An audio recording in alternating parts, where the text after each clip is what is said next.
Just looking back at the game, obviously disappointing the way it ended. Credit to the Chiefs and what they did, but we got to be better there at the end of the game to finish those games moving forward. So we'll get them cleaned up. Got it cleaned up this morning. Continue to clean it up and get ready for the Houston Texans. Steven, want to go ahead? Hey, Shane. Hey, just for the record, like we've watched Daniel all year, and he was on the injury report. He didn't look 100%. I mean, is there any light you can shed? Is there anything of concern there? All I got for you is he's got a fibula, and that's it. What can you? Is there any light you can shed on that? Because I got to be honest, when you say fibula, that's a bone, and it sounds bad. I'm not saying it Yeah. is, but Yeah, I'm not going to get into the specifics, but okay. he's out there, he's playing, he's practicing, and he's good to go.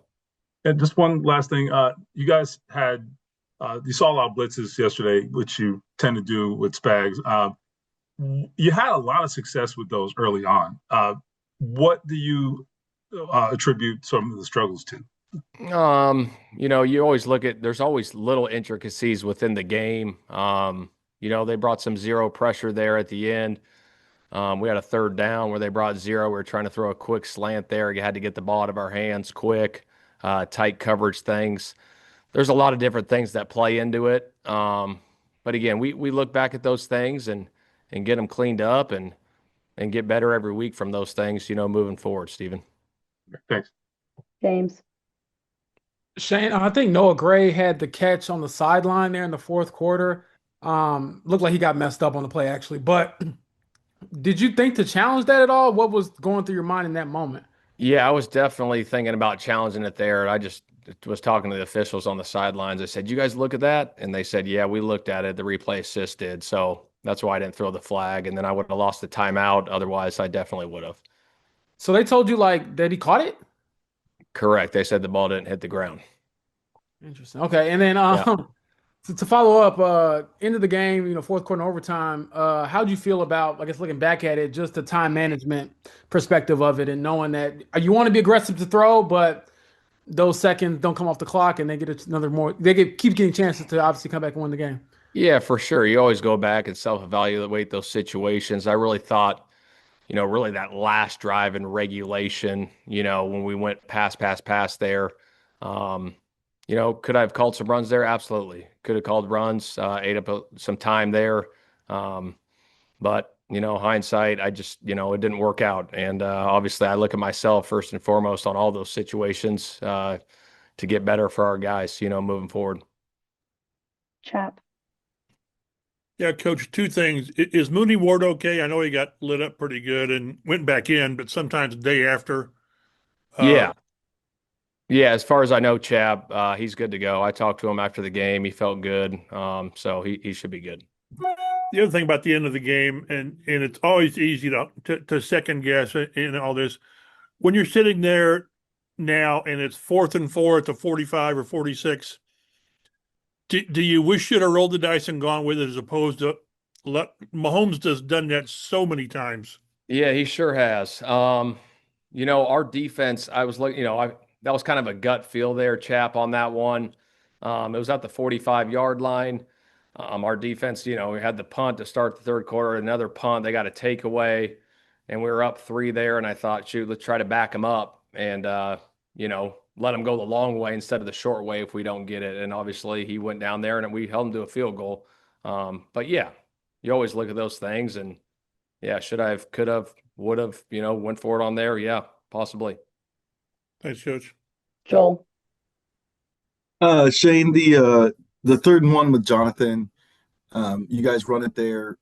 I think the like sort of traditional thought is you don't run out of shotgun.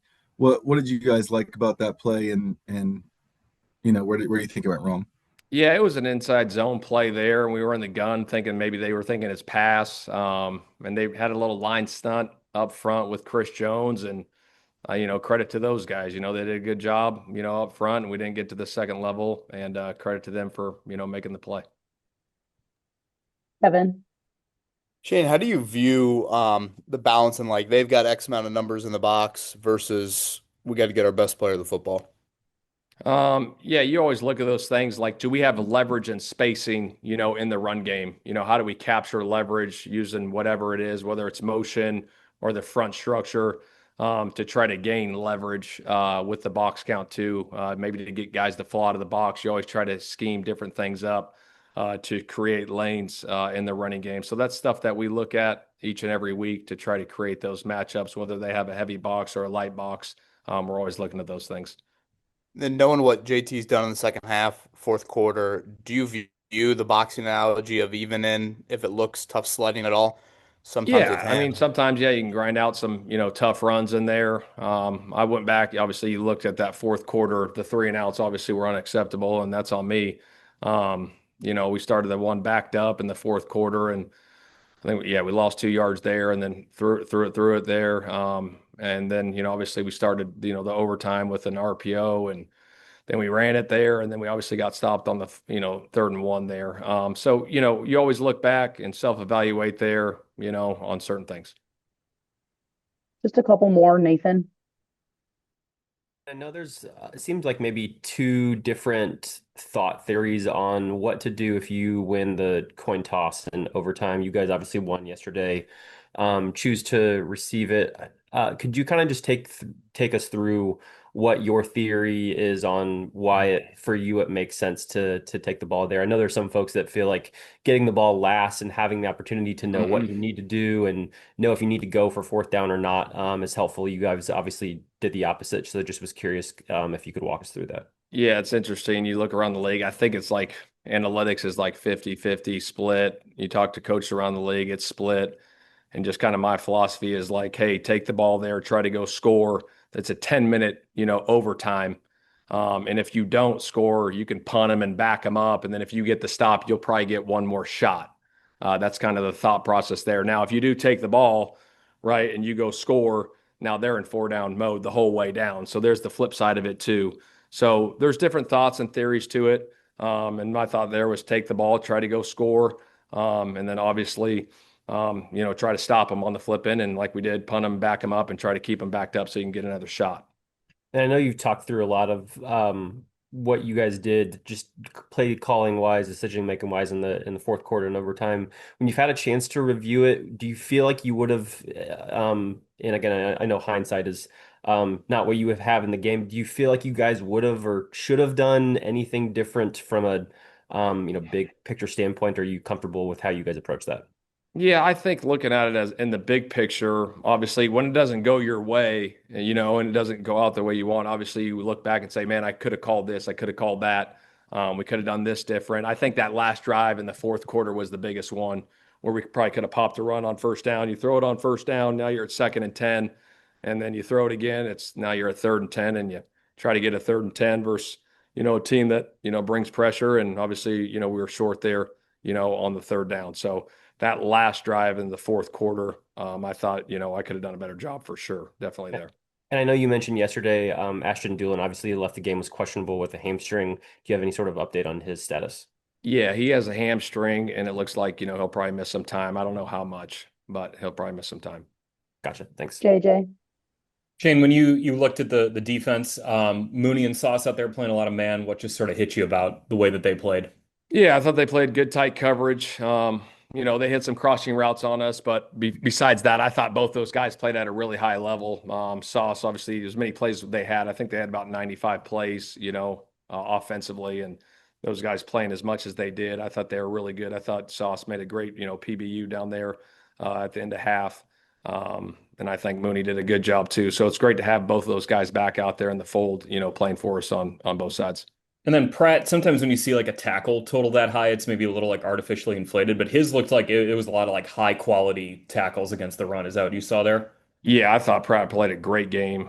Some tackles for loss, in the backfield. I mean, he was phenomenal. He was flying around the whole day making plays. So credit to him.